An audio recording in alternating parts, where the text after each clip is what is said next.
Hello everyone, my name is Bhumika, assistant professor in computer applications. और आज हम करेंगे if else statement in PHP. Before that, kindly subscribe my channel for more videos and press bell icon for latest notifications. अब सबसे पहले हम समझते हैं कि पीएचपी में इफ एल्स स्टेटमेंट क्या है। इफ एल्स क्या है? एक कंडीशनल स्टेटमेंट है। PHP if else statement is used to test condition.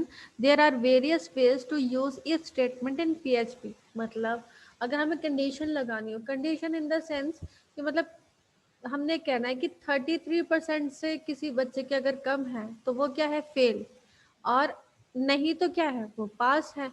तो ये क्या होगी हमारे पास कंडीशन। मतलब इस टाइप की कंडीशंस को चेक करने के लिए हम इफ एल्स स्टेटमेंट को यूज करते हैं। और पीएचपी में हमारे पास इफ एल्स स्टेटमेंट को यूज करने के बहुत सारे तरीके हैं। क्या क्या है वो? If else, if else if, nested if. अब सबसे पहले हम समझते हैं इफ का मतलब क्या है। इफ का मतलब है जिसमें ट्रू स्टेटमेंट ब्लॉक ही एग्जीक्यूट होगा। मतलब मैंने कहा कि अगर 33% से किसी स्टूडेंट के नंबर कम है तो फेल शो होगा, अदरवाइज कुछ भी शो नहीं होगा। मतलब उसका काम है कि आपका result as it is print हो जाएगा जैसे प्रिंट होना चाहिए। लेकिन अगर उस बच्चे के 33% से कम है तो वहां पर क्या लिखा जाएगा? फेल लिखा जाएगा फॉर एग्जाम्पल। तो हो गया इफ कि सिर्फ कंडीशन ट्रू होगी तो ही कुछ प्रिंट होगा। इफ एल्स में क्या होता है? इफ एल्स में ये होता है कि दोनों चीजें चेक करनी है कि इफ अगर 33% से कम होगा तो क्या लिखा जाएगा? फेल लिखा जाएगा। एल्स, एल्स मतलब नहीं तो क्या लिखा जाएगा? पास लिखा जाएगा। If else if, if else if में क्या होता है हमारे पास कि अगर हमारे पास मल्टीपल कंडीशन हो कि इफ अगर हमारे पास 33% से कम है तो बच्चा फेल है, ठीक है, तब तो कुछ भी नहीं होगा। और एल्स इफ अगर हमारे पास मतलब दूसरी कंडीशन हो सकती है कि अगर बच्चे के फॉर एग्जांपल स्टूडेंट के 90% से अबव मार्क्स है। एलसिफ में क्या आ गया, दूसरी कंडीशन रखी कि अगर उसके 90% से अबव मार्क्स है तो क्या है, उसका ए ग्रेड है। और अगर उसका 80 से ऊपर है, मान लो बी ग्रेड है, 70 से ऊपर है तो सी ग्रेड है। तो वो हमारे पास होता है एलसिफ, मतलब मल्टीपल कंडीशन लगाने के लिए। तो क्या होगी हमारे पास उसमें इफ कंडीशन भी चेक होगी कि वो 33% से कम तो नहीं है, और ये कंडीशन भी चेक होगी कि क्या उसके 90% से ज्यादा तो नहीं है, क्या उसके 80% से ज्यादा तो नहीं है। तो ये सारी कंडीशन भी उसमें चेक होंगी। नेक्स्ट आता है हमारे पास नेस्टेड इफ, मतलब इफ के अंदर इफ। इसमें क्या होगा, पहले वो चेक करेगा कि क्या बच्चे के नंबर 33% से ज्यादा है। अगर ज्यादा है तो ही वो उसका ग्रेड चेक करेगा कि 90% से ज्यादा है तो ए ग्रेड, 90% 80% से ज्यादा है तो बी ग्रेड। तो नेस्टेड इफ में क्या होता है, इफ एक इफ लगा दी कि पहले चेक किया कि वो बच्चा पास है कि नहीं है, और वो कंडीशन अगर ट्रू होगी तो ही अंदर जाएगा वो लूप में, नेस्टेड इफ में, मतलब अंदर की इफ कंडीशन में।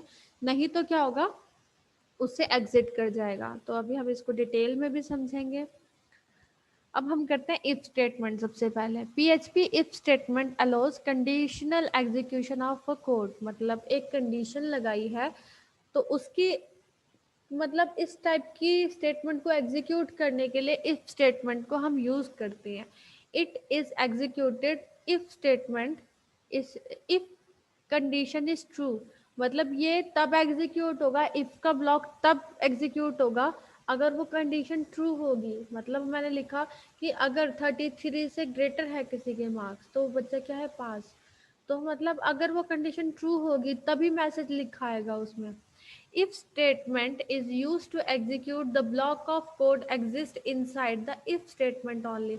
मतलब if statement सिर्फ क्या होता है, if the specified condition is true। मतलब if condition के अंदर ये जो हमने लिखा if, और उसके ब्रैकेट में क्या लिखेंगे हम, यहाँ पर कंडीशन, और इसका ब्रैकेट ओपन होगा और ब्रैकेट क्लोज होगा, और इसी के अंदर हमने क्या लिखना है, सारा कोड।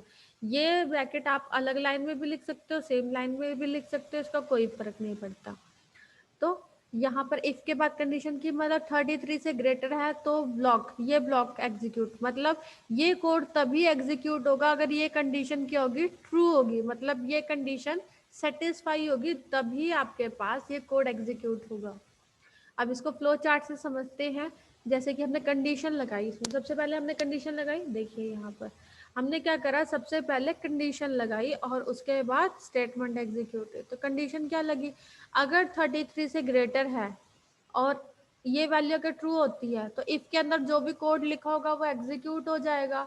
और उसके बाद जो भी आफ्टर इफ मतलब इफ का ब्लॉक ब्रैकेट, उसकी कर्ली ब्रैकेट ये क्लोज होने के बाद अगर कोई कोड लिखा हुआ है तो फिर उसके बाद वो एग्जीक्यूट होगा। लेकिन इफ कंडीशन अगर फॉल्स हो जाती है तो मतलब मान लो अगर किसी बच्चे के 33 से ज़्यादा परसेंटेज नहीं है, ये फॉल्स हो गया, तो फिर ये क्या होगा, इस लूप से बाहर निकल जाएगा, इस ब्लॉक से बाहर निकल जाएगा और इफ स्टेटमेंट के बाद जो भी स्टेटमेंट लिखी होंगी वो एग्जीक्यूट हो जाएगी। एग्जाम्पल से समझते हैं हम इसको। ये देखो, पीएचपी का कोड लिखने के लिए सबसे पहले पीएचपी टैग को ओपन करेंगे, क्लोज कर देंगे। अब हमने क्या लिखा, नंबर ले लिया, हमने कोई वेरिएबल लिया, डॉलर साइन से रिप्रेजेंट करते हैं हम इसमें नंबर किसी भी वेरिएबल को। तो हमने क्या किया, एक नंबर नाम का वेरिएबल लिया जिसकी वैल्यू क्या रखी, 12। हर स्टेटमेंट के लास्ट में सेमीकोलन लगता है। इफ हमने कंडीशन क्या लगाई, क्या नंबर लेस देन 100 है, हमने सिर्फ ये चेक करा और कर्ली ब्रैकेट ओपन करी, कर्ली ब्रैकेट क्लोज करी। कर्ली ब्रैकेट का मतलब ही क्या होता है कि इफ कंडीशन को हम क्या कर रहे हैं, डिफाइन कर रहे हैं कि इसका काम क्या है। तो और जब भी कोई डिफाइन करते हैं तो यहाँ पर देखो हम सेमीकोलन कभी भी नहीं लगाते हैं। अगर हमने यहाँ पर सेमीकोलन लगा दिया तो मतलब ये चीज एग्जीक्यूट ही नहीं होगी। ठीक है, तो यहाँ पर सेमीकोलन कभी भी नहीं लगाना है, जिस स्टेट मतलब कर्ली ब्रैकेट से पहले कभी भी सेमीकोलन नहीं आएगा। आप एक रूल बना लो। तो क्या लिखा हमने, if number is less then 100, क्या नंबर लेस देन 100 है, 12 क्या लेस देन 100 है, हाँ है। अगर है, अगर ये ट्रू है तो क्या प्रिंट हो जाएगा, इको, इको मतलब प्रिंट हो जाएगा क्या, नंबर, डॉलर में नंबर लिखा इज लेस देन 100, ये प्रिंट हो जाएगा। तो डॉलर नंबर में क्या हो जाएगा, नंबर रिप्लेस हो जाएगा, नंबर की वैल्यू क्या है 12, 12 इज लेस देन 100, प्रिंट हो गया, ये आउटपुट आ गया हमारे पास। अब देखते हैं if else statement. If else statement क्यों यूज करते हैं, PHP if else statement is executed whether the condition is true or false। मतलब ये दोनों चीजें चेक करता है कि आपकी कंडीशन ट्रू है या फॉल्स है। ठीक है, if else statement is slightly different from if statement, थोड़ा सा ही डिफरेंस है if statement से। it executes one block of code if condition is true। अगर इफ कंडीशन, ये कंडीशन ट्रू होगी मतलब अगर परसेंटेज 33 से ज्यादा होगी तो ये ब्लॉक एग्जीक्यूट होगा, लेकिन ये कंडीशन अगर फॉल्स होगी तो एल्स ब्लॉक एग्जीक्यूट होगा। एल्स में कभी भी कंडीशन नहीं लिखते हैं, तो ये ब्लॉक ऑटोमेटिकली एग्जीक्यूट हो जाएगा। It executes one block of code if condition is true and another block of code तब एग्जीक्यूट करेगा if the condition is false, अगर वो कंडीशन फॉल्स है। मतलब सिंटेक्स क्या है इसका, इफ, इसके अंदर हम क्या लिखेंगे, कंडीशन इफ हमारे पास परसेंटेज है ग्रेटर देन 100 है तो फिर ब्रैकेट में क्या यहाँ पर हम लिख देंगे तो पास प्रिंट हो जाए, हमने बंद कर दिया। फिर उसके बाद एल्स शुरू करा, एल्स, एल्स आप अलग लाइन में भी लिख सकते हो, अलग लाइन में लिखा, उसके बाद ब्रैकेट शुरू करी और यहाँ पे लिख दिया अदरवाइज क्या हो जाएगा, फेल। एल्स का ब्रैकेट शुरू हुआ, एल्स का ब्रैकेट बंद हो गया। फ्लो चार्ट से समझते हैं हम इस चीज को। हमने कंडीशन मतलब कंडीशन को किससे रिप्रेजेंट करते हैं, मैंने आपको पिछले लेक्चर में भी बताया, डायमंड के साइन से हमने कंडीशन लगाई। क्या परसेंटेज किससे ज्यादा है, 33 से ज्यादा है, ट्रू है तो कोड एग्जीक्यूट हो जाएगा और उसके बाद जो भी स्टेटमेंट के बाद लिखा होगा वो एग्जीक्यूट हो जाएगा। और अगर फॉल्स है तो एल्स वाला कोड एग्जीक्यूट होगा और एल्स वाला कोड एग्जीक्यूट होने के बाद इफ स्टेटमेंट के बाद जो भी कोड है वो एग्जीक्यूट हो जाएगा। जैसे कि हम इसको एग्जांपल से समझते हैं। हमने लिखा नंबर इक्वल टू, हमने 12 लिखा, if number percentage double equal to 2। अब इसको समझते हैं पहले। परसेंटेज क्या होता है, मॉड्यूलस ऑपरेटर होता है, ये बताता है रिमाइंडर कि नंबर को अगर हम 2 से डिवाइड करेंगे और उसका रिमाइंडर, उसका शेष 0 बचेगा, मतलब कोई भी नंबर, अब क्या 12 2 से डिवाइड होता है, इसका मतलब ये है अगर कोई भी नंबर 2 से डिवाइड होता है तो ब्रैकेट ओपन ब्रैकेट क्लोज, तो क्या हो जाएगा, नंबर क्या है, इवन। 2 से नंबर जो डिवाइड होते हैं वो क्या होते हैं, इवन होते हैं ना। आप किसी भी नंबर को 2 से डिवाइड करोगे, 4 को 2 से डिवाइड करोगे तो उसका रिमाइंडर कितना आएगा, 0 आएगा। 8 को 2 से डिवाइड करोगे तो रिमाइंडर कितना आएगा, 0। तो किसी भी नंबर को हमने क्या करा, 12 को चेक करा कि अगर वो 2 से डिवाइड हो जाता है और उसका रिमाइंडर किसके बराबर आता है, double equal to operator check करता है क्या 0 के बराबर है वो वैल्यू। तो अगर रिमाइंडर 0 आ गया तो क्या फिर वो क्या है, नंबर इवन नंबर है। एल्स हमने प्रिंट कर दिया, देखो एल्स में हमने कोई कंडीशन भी नहीं लिखी, एल्स वो समझ जाएगा कि अगर वो नंबर नहीं है तो क्या आंसर आ जाएगा कि नंबर इज ऑड। ठीक है, तो आपको जब भी वेरिएबल यूज करना है तो वेरिएबल के साथ आपको डॉलर का साइन लिखना है और आप कोई भी मैसेज लिख सकते हो, डबल कोट में आपको मैसेज लिखना है। तो 12 क्या था, इवन नंबर था, तो ये प्रिंट हो गया, नंबर इज इवन। और क्योंकि ये कंडीशन ट्रू थी तो एल्स में वो कभी जाएगा ही नहीं। और इस कंडीशन के बाद क्या, कोई कोड नहीं है, अगर एल्स के बाद कोई कोड लिखा होता तो वो एग्जीक्यूट हो जाता। अब हम करते हैं पीएचपी में if else if statement. Else if statement का क्या होता है, जब हमें मल्टीपल कंडीशन यूज करनी हो। The PHP if else if is a special statement use to combine multiple if else statement. अगर हमें बहुत सी इफ एल्स कंडीशन लगानी हो तब हम क्या करते हैं, एल्स इफ स्टेटमेंट को यूज करते हैं। इसका सिंटेक्स क्या हमने लिखना, इफ ब्रैकेट में कंडीशन लिख दी और ब्रैकेट शुरू ब्रैकेट बंद, इसके अंदर हम इफ का कोड लिख देंगे। फिर अगली लाइन में इसको, नेक्स्ट लाइन में एक्चुअली यहाँ पे जगह नहीं थी तो मैंने एक ही लाइन में लिख दिया, आप इसे एक लाइन में भी लिख सकते हो और अलग लाइन में भी लिख सकते हो। एल्स इफ में हम, एल्स में देखो हम यहाँ पर एल्स लिखा हुआ है, हम इसमें कंडीशन नहीं देते, एल्स का ब्रैकेट शुरू हुआ ब्रैकेट बंद हो गया। लेकिन इससे पहले जितने भी एल्स इफ होंगे, एल्स इफ के अंदर अगर हम एल्स इफ एक साथ लिखते हैं तो हम इसमें कंडीशन दे सकते हैं। यहाँ पे पहली कंडीशन दे दी, यहाँ पे दूसरी कंडीशन दे दी, इसका भी ब्रैकेट शुरू होगा ब्रैकेट बंद होगा। फिर एल्सिफ हमने तीसरी कंडीशन दे दी, ब्रैकेट शुरू ब्रैकेट बंद। ऐसे करके कितने भी एल्सिफ, यहाँ पे डॉट इसलिए लगाए कि कितने भी एल्सिफ कंडीशन, एल्सिफ को यूज करके हम मल्टीपल कंडीशंस को यूज कर सकते हैं। ठीक है, तो लास्ट में एल्स की अगर ये सारी कंडीशन फॉल्स होगी, इफ भी फॉल्स होगी एल्स इफ भी फॉल्स होगी, तो हमारे पास डिफॉल्ट क्या एग्जीक्यूट हो जाएगा, ये एल्स ब्लॉक एग्जीक्यूट हो जाएगा। फ्लो चार्ट समझते हैं कि अगर कंडीशन 1 ट्रू है तो पहली स्टेटमेंट एग्जीक्यूट हो जाएगी, अगर नहीं है तो एल्स इफ, अगर फॉल्स है तो दूसरी स्टेटमेंट एग्जीक्यूट हो जाएगी। ठीक है, अगर वो भी फॉल्स है तो तीसरी स्टेटमेंट एग्जीक्यूट हो जाएगी, और अगर वो भी फॉल्स है तो हमारे पास क्या होगी, लास्ट जो भी एल्स में लिखा होगा या नेक्स्ट स्टेटमेंट होगी। वो एल्स लिखना जरूरी नहीं है, एल्स और एल्स इफ भी आप कितने भी ऑप्शनल है आप यूज कर सकते हो। तो हमारे पास जो भी एल्स इफ के बाद अगली कंडीशन होगी तो वो एग्जीक्यूट हो जाएगी। एग्जाम्पल से समझते हैं, जैसे ग्रेड निकालने का है, हमने मार्क्स डाल दिए, मार्क्स किसी के कितने हैं, 69% मार्क्स हैं। फिर हमने इफ में चेक करा, if marks is less then 33, अगर किसी बच्चे के मार्क्स 33 से कम है तो क्या मैसेज प्रिंट हो जाए, फेल प्रिंट हो जाए। एल्स इफ, एल्स इफ क्या है, अगर marks greater than equal to 34 है, मतलब 33 से ज्यादा है उसके मार्क्स या 34 के बराबर है, और एंड ऑपरेटर क्या होता है, दोनों कंडीशन ट्रू होनी चाहिए, और मार्क्स 50 से कम है, 50% से कम है, मतलब 34 से 50, ये 50 लेस देन 50 लिखा है, इसका मतलब 49, 34 से 49% है तो उसका कितना ग्रेड प्रिंट हो जाएगा, डी ग्रेड प्रिंट हो जाएगा। अगर किसी बच्चे के 50 से लेके 65 के, एलसीफ लिखा अगली कंडीशन, 50 से लेके 65 के बीच में तो सी ग्रेड प्रिंट हो जाएगा, 65 से 80 के बीच में तो बी ग्रेड प्रिंट हो जाएगा, 80 से 90 के बीच में तो ए ग्रेड प्रिंट हो जाएगा, 90 से 100 के बीच में है तो ए प्लस ग्रेड प्रिंट हो जाएगा। तो ये इसका प्रोग्राम है, मल्टीपल कंडीशन लगाई। और अगर इन सब के बीच में नहीं है, मतलब हमने ए बी सी लिख दिया, यहाँ पर तो 69 लिखा है ना, नंबर है, 1 से 100 के बीच में ही हो सकती है परसेंटेज तो, लेकिन हमने मान लो यहाँ पे 1000 लिख दिया होता, ठीक है, तो एल्स डिफॉल्ट एग्जीक्यूट हो जाएगा कि एल्स क्या हो जाए, इनवैलिड इनपुट की जो इनपुट है वही आपने गलत डाला, तो इसका आउटपुट क्या आना चाहिए, जल्दी से देखें इसको।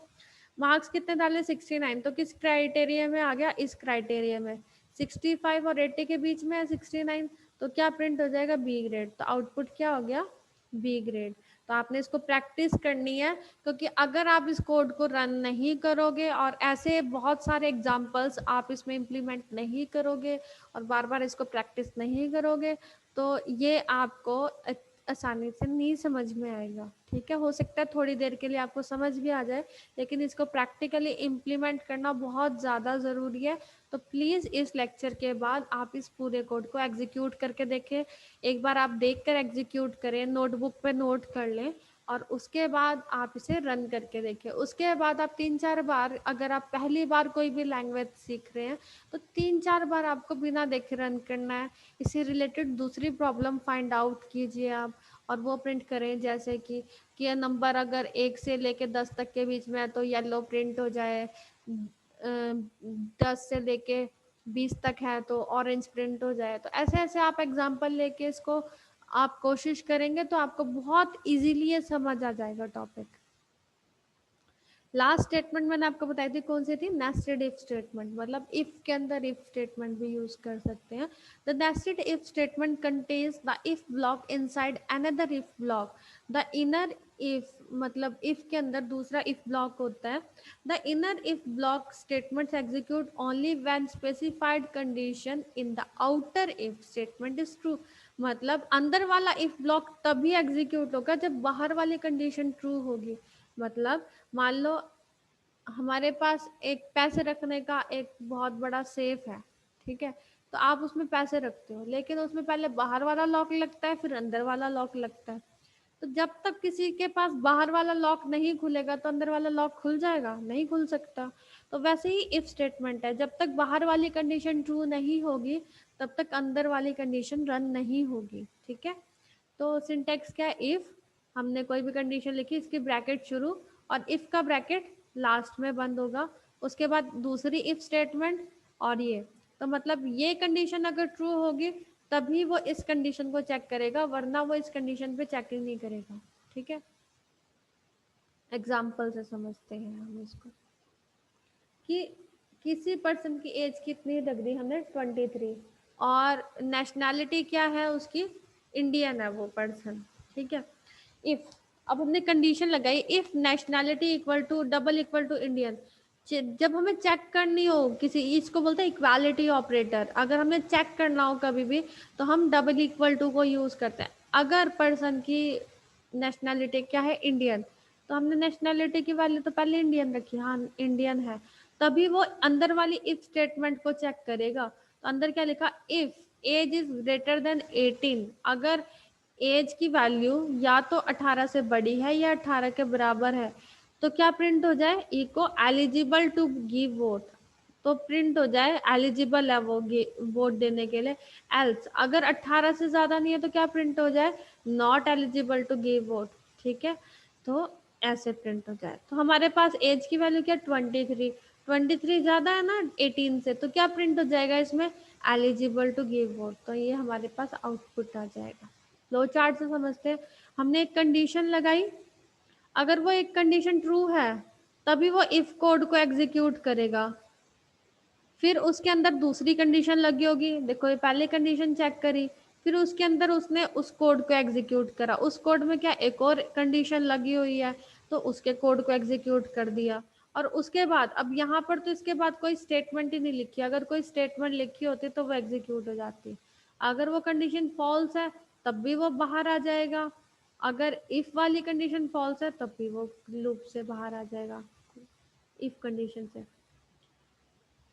हमने इससे पहले क्या किया था? स्विच स्टेटमेंट करी थी पीएचपी में। तो स्विच स्टेटमेंट देखो कितनी आसान है, उसको हम नेस्टेड इफ से भी कर सकते हैं। नेस्टेड इफ से थोड़ा कॉम्प्लेक्स है। स्विच स्टेटमेंट अगर आपने नहीं की है तो प्लीज इस वीडियो को देखने से पहले स्विच स्टेटमेंट जरूर देखें, या फिर इस वीडियो को देखने के बाद स्विच स्टेटमेंट जरूर देखें इसमें क्या हुआ। ये स्विच स्टेटमेंट नहीं है एक्चुअली, ये जो एग्जांपल है नेस्टेड इफ का, इफ के अंदर इफ स्टेटमेंट है, मगर यही एग्जांपल हमने किस में यूज करा है? स्विच स्टेटमेंट पे यूज करा है, इसलिए मैंने यहाँ पर हाईलाइट किया है कि ये आप इसको, ये नेस्टेड इफ का ही एग्जांपल है। पहले हमने पीएचपी का कोड शुरू किया, बंद किया। हमने क्या किया? ए की वैल्यू, हमने 3 वेरिएबल लिए, ए की वैल्यू क्या है? 34, बी की वैल्यू क्या है? 56, सी की वैल्यू क्या है? 45।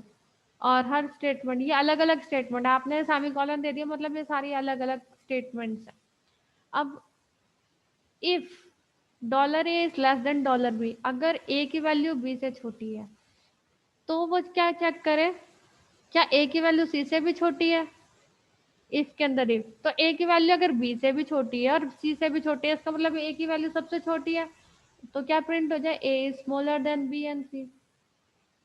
ठीक है, तो मतलब ए की वैल्यू क्या हो गई, इसका मतलब क्या हो गया, ए की वैल्यू बी और सी से छोटी है, तो फिर ये क्या हो जाएगा। और ऐसा है क्या, चेक कर लेते हैं, क्या ए की वैल्यू इन दोनों से छोटी है, हाँ, तो आउटपुट क्या प्रिंट हो जाएगा हमारा कि ए की वैल्यू हमारी बी और सी से छोटी है। तो हम नेस्टेड इफ को इस तरीके से भी यूज़ कर सकते हैं। तो उम्मीद है आपको मेरी वीडियो अच्छी लगी होगी। तो आप मेरी ऐसी ही वीडियोस देखने के लिए मेरे चैनल को सब्सक्राइब करें। आप इन वीडियो को प्लीज़ अपने फेसबुक या इंस्टा पे ज़रूर शेयर करें ताकि ज़्यादा से ज़्यादा लोग मेरे वीडियोस का फ़ायदा उठा सकें। और बेल आइकन पे ज़रूर प्रेस कीजिएगा ताकि मेरी कभी भी कोई भी वीडियो अपलोड हो तो आपको उसकी नोटिफिकेशन मिल सके और आप जल्दी से जल्दी अपना कोई भी लैंग्वेज जो आप सीखना चाह रहे हो मेरी वीडियोस के थ्रू आप उसे कंप्लीट कर सको। एक बात मैं आप लोगों से ज़रूर शेयर करना चाहूँगी कि मेरी वीडियोस देखने के बाद आप इस कोड को इम्प्लीमेंट ज़रूर करके देखें और उसके जैसी प्रॉब्लम्स को सॉल्व करने की कोशिश ज़रूर करें। क्योंकि अगर जो भी हमारे पास लैंग्वेज हम कभी भी सीखते हैं, अगर हम उसे इम्प्लीमेंट करके नहीं देखेंगे तो हम उस लैंग्वेज को नहीं सीख सकते हैं।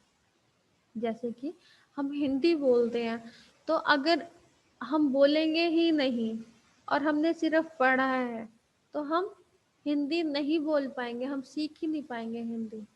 वैसे ही इंग्लिश, इंग्लिश को अगर हमने सिर्फ पढ़ा है और अगर हम उसे नहीं बोल रहे हैं तो हम इंग्लिश भी नहीं सीख पाएंगे। तो इसीलिए इसे इम्प्लीमेंट ज़रूर कीजिए, कोई भी लैंग्वेज है तो आपको उसका सिंटैक्स और उससे रिलेटेड कम से कम 8-10 प्रॉब्लम को ज़रूर सॉल्व करें, तभी आपकी उस लैंग्वेज पे अच्छी कमांड हो पाएगी और अच्छी कंपनी में आपकी प्लेसमेंट हो सकती है।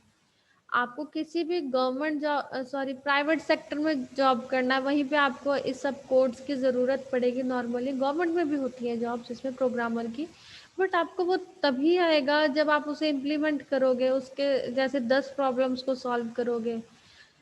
अ, कई जगह ना डिग्री मैटर नहीं करती कि आपने क्या डिग्री की है, वहाँ पर क्या मैटर करता है कि आपने अ, मतलब सीखा क्या है। आपकी भी कंपनी होगी और आपने मान लो लाखों रुपए का लोन लिया कंपनी को चलाने के लिए, तो आप किसको जॉब पे रखोगे, जिसके पास डिग्री है या जिसे नॉलेज है, जिसे वो काम करना आता है, ऑब्वियसली ना। तो आप क्या करो, इसे सीखो। मेरा मोटिव है ज़्यादा से ज़्यादा मैं आपको कम से कम लैंग्वेज की बेसिक नॉलेज मैं आपको दे पाऊँ, तो आप ये आपका काम है कि उसके बेस पे आप 8-10 प्रॉब्लम को सॉल्व कर सको। तो प्लीज़ मेरे चैनल को ज़्यादा से ज़्यादा आप प्रमोट कीजिए ताकि मुझे भी थोड़ा मोटिवेशन मिले और मैं आपके लिए ऐसी ही वीडियोस लेकर आ सकूं। Thank you so much for watching my video.